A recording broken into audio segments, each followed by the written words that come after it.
हमने आपको विज्ञान विषय के अंतर्गत पाठ 6 में जीव जगत नामक पाठ को पढ़ाया और उसमें हमने आपको यह भी बताया है कि जीव जंतु कितने प्रकार के होते हैं। तो आप समझ गए होंगे। तो कौन कौन बच्चे बता सकते हैं कि जीव जंतु कितने प्रकार के होते हैं? हाथ खड़े करिए। चलिए शाबाश। चलिए दिशा आ जाए। दिशा दिशा आए बताइए कि जीव जंतु कितने प्रकार के होते हैं? सर, जीव जंतु 3 प्रकार के होते हैं। शाबाश। कौन कौन से?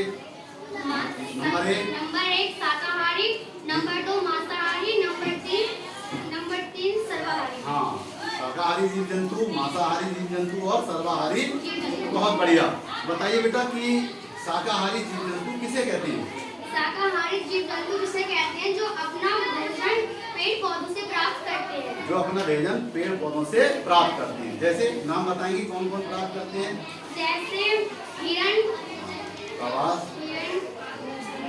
और खरगोश, बकरी आदि। हाँ, शाबाश, बहुत बढ़िया।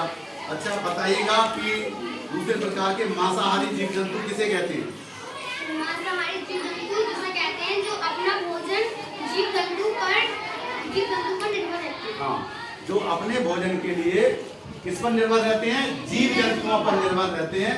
वो जीव जंतु कौन से होते हैं? मांसाहारी जीव जंतु होते हैं। कौन से होते हैं बेटा वो?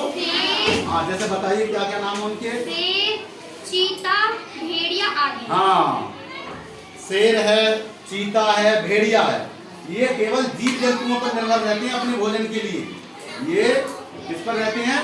जीव जंतुओं पर। इनके लिए केवल और केवल खाने के लिए मांस ही चाहिए। क्या चाहिए इनके लिए? मांस ही चाहिए। तो ये मांसाहारी जीव जंतु होते हैं।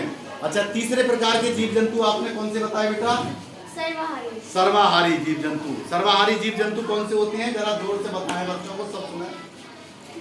सर्वाहारी जीव जंतु जो होते हैं कुत्ता, हाँ, बिल्ली, हाँ, कुत्ता, बिल्ली, मनुष्य आदि। हाँ, मनुष्य भी है, कुत्ता है, बिल्ली है।